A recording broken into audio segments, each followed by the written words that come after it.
찬송가 501장으로 찬송하겠습니다. 501장 찬송입니다.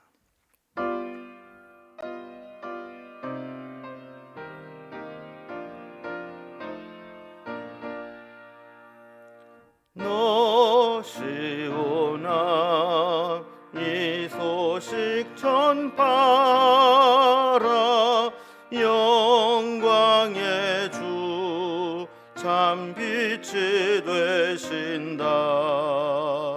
만 백성을 이 밝은 빛에 모아 영원한 구원 주려 하신다.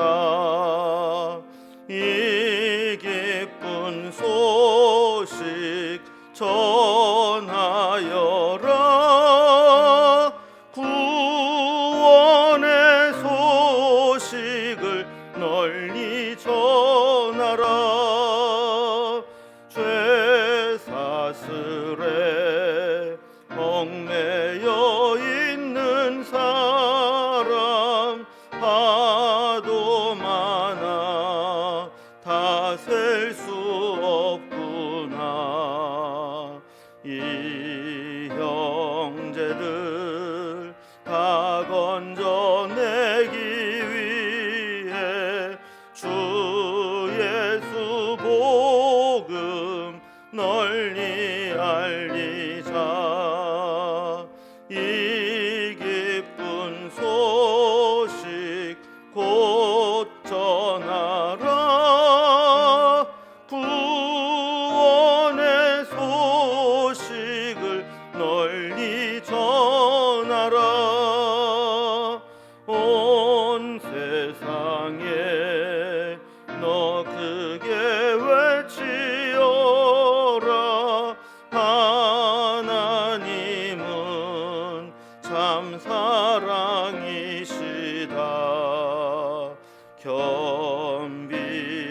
겸비하게 이 땅에 오신 예수 만민의 죄를 담당하셨다.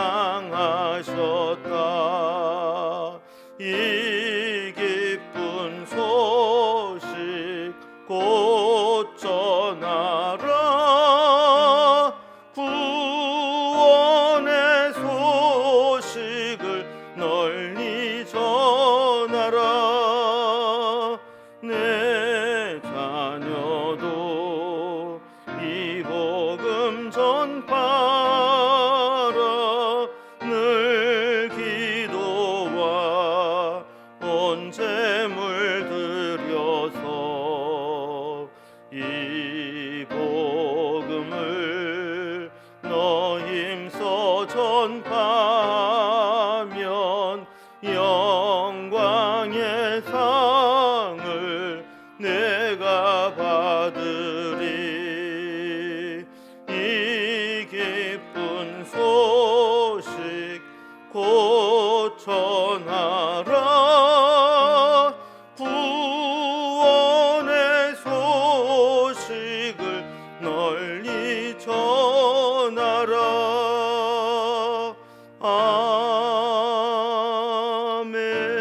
아멘. 아멘. 오늘 함께 나눌 하나님 말씀은 신약성경 마태복음 13장 31절에서 43절까지 말씀입니다. 마태복음 13장 31절에서 43절까지 신약성경 21면입니다. 말씀을 제가 봉독합니다. 또 비유를 들어 이르시되 천국은 마치 사람이 자기 밭에 갖다 심은 겨자씨 한 알 같으니 이는 모든 씨보다 작은 것이로되 자란 후에는 풀보다 커서 나무가 되매 공중의 새들이 와서 그 가지에 깃들이느니라. 또 비유로 말씀하시되 천국은 마치 여자가 가루 서말 속에 갖다 넣어 전부 부풀게 한 누룩과 같으니라. 예수께서 이 모든 것을 무리에게 비유로 말씀하시고 비유가 아니면 아무것도 말씀하지 아니하셨으며 이는 선지자를 통하여 말씀하신 바 내가 입을 열어 비유로 말하고 창세부터 감추인 것들을 드러내리라 함을 이루려 하심이라. 이에 예수께서 무리를 떠나사 집에 들어가시니 제자들이 나와 이르되 밭의 가라지의 비유를 우리에게 설명하여 주소서. 대답하여 이르되 좋은 씨를 뿌리는 이는 인자요 밭은 세상이요 좋은 씨는 천국의 아들들이요 가라지는 악한 자의 아들들이요 가라지를 뿌린 원수는 마귀요 추수 때에는 세상 끝이요 추수꾼은 천사들이니 그런즉 가라지를 거두어 불에 사르는 것 같이 세상 끝에도 그러하리라. 인자가 그 천사들을 보내리니 그들이 그 나라에서 모든 넘어지게 하는 것과 또 불법을 행하는 자들을 거두어내어 풀무불에 던져 넣으리니 거기서 울며 이를 갈게 되리라. 그때 의인들은 자기 아버지 나라에서 해와 같이 빛나리라. 귀 있는 자는 들으리라. 아멘. 오늘 본문도 어제 계속 이어서 천국에 대한 비유의 말씀입니다. 천국은 씨가 뿌려져 결실을 맺는 것과 같이 이 세상에서 말씀으로 100배, 60배, 30배 계속 확정되어져 나간다라는 말씀을 했습니다. 그러나 그 과정에서 장애물과 방해하는 세력들이 있어서 때로는 거센 저항을 받기도 하고 때로는 막히기도 하고 실패를 경험하게 될 수도 있다는 겁니다.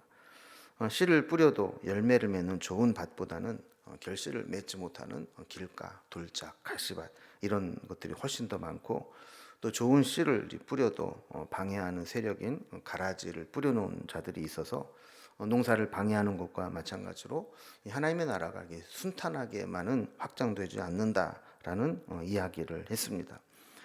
그래서 이런 실패와 방해를 만나도 낙심하지 말고 계속 씨를 뿌리다 보면 어디에선가는 열매를 맺히게 되고 또 어디에선가는 가라지보다도 곡식이 맺히게 된다라는 이야기를 하면서 계속해서 복음을 전할 것을 권면하고 있는 겁니다.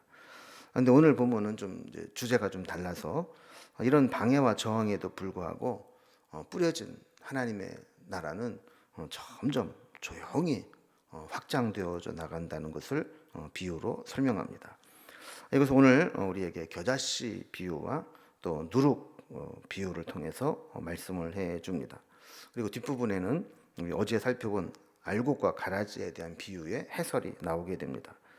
오늘 본문을 단락별로 구분을 해보면 먼저 31절에서 33절까지는 겨자씨 비유와 누룩 비유로 하나님 나라가 어떻게 은밀하게 조용히 확장되어 가는가를 설명합니다. 그리고 34절에서 35절까지는 예수님께서 비유를 통해 가르치시는데 그 의미가 무엇인지 설명을 해줍니다. 그리고 마지막 36절에서 43절까지는 어제 살펴본 알곡과 가라지 비유를 의미를 묻는 제자들에게 그 의미를 해석해 주는 장면이 나오게 됩니다.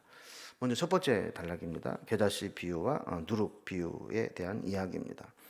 이 겨자씨 비유와 누룩 비유를 하나로 묶어 설명드린 이유는 이 두 가지 비유는 한 쌍의 비유로 공통점이 있기 때문입니다. 그래서 지금은 미약해 보이지만 장차 크게 성장하게 될 하나님 나라의 속성을 공통적으로 보여주고 있다는 겁니다. 먼저 겨자씨 비유를 살펴봅니다. 31절, 32절을 보면 또 비유를 들어 이르시되 천국은 마치 사람이 자기 밭에 갖다 심은 겨자씨 한 알 같으니 이는 모든 씨보다 작은 것이로되 자란 후에는 풀보다 커서 나무가 되매 공중에 새들이 와서 그 가지에 깃들이느니라 그랬습니다. 겨자씨는 당시에 그 지역에서 가장 작은 씨로 알려져 있습니다. 저도 본 적이 있는데 좁쌀보다도 더 적습니다. 훨씬 더 작은 깨알보다도 반의 반도 안 되는 것 같아요. 작은 씨인데 이것을 심어서 자라게 되면 2m가 넘는 큰 나무가 됩니다. 그래서 새들이 와서 그곳에 깃들기도 하고 또 새들에게 그늘을 제공하기도 하는 그런 정도까지 자라게 됩니다. 그러니까 씨앗에 비하면 엄청나게 커지는 거죠. 하나님 나라와 복음도 마찬가지라는 겁니다. 예수님도 세상 사람들이 볼 때에는 매우 초라해 보였습니다. 또 말씀도 사실 겉으로 보이는 세상의 어떤 권력이나 군대의 힘 이런 것들이 없어 보입니다. 그러나 하나님의 나라는 비록 아무리 작게 시작된 것처럼 보인다 할지라도 또 세상적인 기준으로 보면 아주 초라해 보인다 할지라도 일단 뿌려진 씨앗은 점점 확장되어져 가게 되어 있고 온 나라와 또 또 이방에 이르기까지 생명을 살리는 그런 나라로 확장될 것이다. 그런 역할을 할 것이다라는 것을 보여주는 것이죠. 이 세상에 오신 예수님의 처음 모습이나 선포된 말씀은 사실 세상 사람들이 기대하는 세상의 권력과 권세는 아니었습니다. 로마를 무찌르고 부정과 부패를 척결하고 이 땅에 다윗의 왕국을 세우는 것을 원했지만 주님의 나라는 그런 것이 아니었습니다.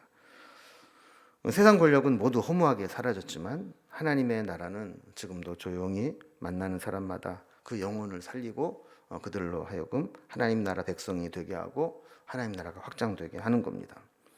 자, 두 번째 비유는 누룩 비유입니다. 33절 말씀 보면 또 비유로 말씀하시되 천국은 마치 여자가 가루 서말 속에 갖다 넣어 전부 부풀게 한 누룩과 같으니라 그랬습니다. 그러니까 쌍둥이 비유와 같은 앞에 이제 겨자씨 비유는 마치 이제 씨를 뿌리고 자라게 가꾸어 수확하는 남자 농부에 익숙한 일이라면 가루 반죽에 누룩으로 발효시켜서 빵을 만드는 일은 여자에게 익숙한 일이다 이렇게 볼 수 있습니다. 예수님이 이렇게 다양한 사람들에게 적절한 비유를 통해서 모든 사람이 다 이해할 수 있도록 다양한 비유를 들어 하나님 나라를 설명하십니다. 겨자씨가 나중에 씨앗 크기와 비교할 수 없을 정도로 성장하는 것과 마찬가지로 가루 반죽 속에 얼마 안 되는 누룩을 넣어 놓으면 가루 반죽 전체가 누룩으로 발효되는 결과를 가져온다라는 겁니다. 여기 보면 가루 서말 속에 갖다 넣어 전부를 부풀게 했다 그랬는데 이 서말이라는 것은 당시 작은 양이 아닙니다. 여기에 반죽을 하고 누룩을 넣어서 발효가 되면 거의 200명 정도 먹을 수 있는 빵이 만들어진다고 합니다. 어떤 학자는 그 당시에 그 지역의 동네 마을의 규모로 볼 때 한 마을 사람들이 다 함께 먹을 수 있는 그런 분량이라고 해설을 하기도 합니다. 어쨌든 개인적으로 조그맣게 이렇게 반죽을 해서 빵을 만드는 게 아니라 많은 사람들이 먹을 수 있는 그런 분량의 반죽이라 할지라도 여기에 누룩은 정말 작은 누룩밖에 안 넣습니다. 그러나 조금 시간이 지나면 이 큰 반죽, 서너 마리나 되는 큰 반죽 전체가 발효가 되어서 크게 이제 부풀어 오르는 결과를 가져오게 되죠. 그럼 누룩과 이 겨자씨 비유의 핵심은 무엇이냐? 그것은 확장성에 있다라는 겁니다. 처음 출현은 초라해 보이기도 하고 조용하기도 하고 떠들썩하지 않지만 이 확장과 발전은 은밀하게 사람들이 알아차리지 못하는 가운데 조용히 진행되지만 결국은 전체를 변화시킨다는 것이죠. 때로는 시간이 걸리는 것처럼 느끼기도 합니다. 겨자씨가 심어서 다 클 때까지 한 자리에서 지켜보는 사람은 없습니다. 또 누룩을 넣어서 반죽을 발효시킬 때에도 그걸 지켜보고 있는 사람은 없죠. 하룻밤을 잔다거나 이렇게 시간이 지나고 나면 어느 순간 나무는 커 있고 어느 순간 반죽은 모두 발효가 되어 있는 겁니다. 사실 힘의 논리나 어떤 규모의 논리로 본다면 교회가 세상을 상대할 수 없을 정도로 세상적인 힘으로는 교회와 세상이 차이가 많이 납니다. 그러나 능력과 영향력에 있어서 복음과 하나님의 나라는 세상보다 훨씬 더 강력합니다. 교회가 본질을 되찾고 믿음을 회복하기만 한다면 세상에서 하나님 나라를 조금씩 확장시켜 나가고 마귀에게 빼앗겼던 그 나라를 탈환해 올 수 있는 겁니다. 이렇게 복음과 하나님의 나라는 우리가 정말 그 본질을 지키고만 있다면 보이지 않는 가운데 점점 확장되게 된다는 것이죠. 하나님이 우리에게 원하시는 것들이 바로 그런 것입니다. 우리가 세상에서 그렇게 화려하지 않고 그렇게 소란하지 않아도 우리가 그리스도인으로서 세상의 빛과 소금의 사명을 감당하게 될 때 그 속에 하나님의 나라는 우리를 통해 확장되어 간다라는 겁니다. 두 번째 단락을 보면 예수님께서 이렇게 비유를 통해서 말씀하시는 것이 어떤 의미가 있는가를 설명합니다. 13장에 나오는 7개의 천국에 대한 가르침들은 모두 비유를 통해서 설명합니다. 34절에 보면 예수께서 이 모든 것을 무리에게 비유로 말씀하시고 비유가 아니면 아무것도 말씀하지 아니하셨으니라고 했습니다. 비유의 이야기는 누구나 다 들을 수 있지만 사실 그 의미를 깨닫는 것은 허락된 자들에게만 허용이 됩니다. 그래서 35절에 보면 이는 선지자를 통하여 말씀하신 바 내가 입을 열어 비유로 말하고 창세부터 감추인 것들을 드러내리라 함을 이루려 하심이라 그랬습니다. 그러니까 단순한 비유만 들으면 그 의미를 깨닫지 못하고 창세전부터 감추었던 것들이 이렇게 깨닫는 자에게는 알게 된다라는 겁니다. 그러니까 예수님의 비유들은 뭐 농사법이나 또 뭐 빵 굽는 기술과 같은 세상살이를 효과적으로 하기 위해서 하는 처세술과 같은 교훈이 아닙니다. 의미를 알지 못하는 사람들에게는 그것이 단순히 그런 세상적인 이야기로 들릴지 모르지만 이 감추인 것들, 비밀을 깨닫는 자들에게는 이 하나님 나라가 어떤 의미가 있는지 엄청난 진리를 깨닫게 된다라는 것이죠. 이제 세 번째 단락으로 넘어갑니다. 우리 어제 살펴본 말씀 가운데 알곡과 가라지 비유를 살펴본 적이 있습니다. 그런데 이 제자들은 겉으로 드러난 비유만 알고 속에 감추인 비밀까지는 알지 못했던 것 같습니다. 그래서 36절을 보면 이에 예수께서 무리를 떠나사 집에 들어가시니 제자들이 나와 이르되 밭에 가라지의 비유를 우리에게 설명하여 주소서 그랬습니다. 13장을 처음 시작하면서 이 천국에 대한 가르침의 출발은 해변에서 이루어졌습니다. 사람들은 해변가에 모여 있고 예수님은 정박되어 있는 배에서 해변을 향해서 말씀을 가르치기 시작했죠. 36절을 보면 예수님께서 무리들을 떠나서 어느 집으로 들어가신 것을 보게 됩니다. 집으로 돌아온 이 제자들은 예수님에게 그때 했던 말씀 중에 알곡과 가라지의 비유를 좀 설명해 달라라고 요청을 하죠. 잠깐 정리를 해보면 주인으로부터 좋은 씨를 받아서 종들이 이제 씨를 뿌렸는데 밤에 원수들이 와서 가라지를 덧뿌리고 갔다 그랬습니다. 근데 처음에는 몰랐는데 이 싹이 나고 알곡이 맺힐 때쯤 돼서 보니까 독보리와 같은 가라지가 알곡과 같이 자라고 있었던 겁니다. 종들은 깜짝 놀라서 빨리 가라지를 뽑아버리고 싶었지만 주인은 추수 때까지 그냥 두라라고 이야기를 하죠. 아직 명확히 구분되지 않은 상태에서 독보리를 뽑겠다고 잘못 제거하다 보면 알곡까지도 뽑아버릴 수 있기 때문에 그렇다라는 겁니다. 그래서 때가 되면 다 구분이 되게 될 텐데 그때 가라지들은 따로 묶어서 불에 던질 것이고 알곡들만 곳간에 넣겠다 하는 것이 살펴본 비유의 내용이었습니다. 자, 그러면 이게 무슨 의미가 있는가 그랬을 때 예수님이 해설을 해줍니다. 37절에 보면 좋은 씨를 뿌리는 이는 인자다. 그러니까 예수님이 씨를 뿌리는 자와 같다. 38절에 보면 그럼 밭은 뭐냐? 이 세상이다라는 거. 좋은 씨는 뭐냐면 천국의 아들들이다. 이렇게 이야기를 합니다. 하나님의 나라입니다. 그리고 가라지는 악한 자들입니다. 39절에 보면 가라지를 뿌린 원수는 마귀이고 추수 때는 세상 끝이고 추수꾼은 천사들이다. 이렇게 이야기를 하죠. 처음에 가라지가 나는 것을 보고 종들은 씨앗을 의심했습니다. 우리가 주인에게 받은 좋은 씨를 뿌리지 아니하였나이까 이렇게 의문을 던지며 질문을 한 거죠. 그러나 실체를 알고 있는 주인은 이것은 그냥 자연 발생적으로 나타나는 그런 잡초가 아니다.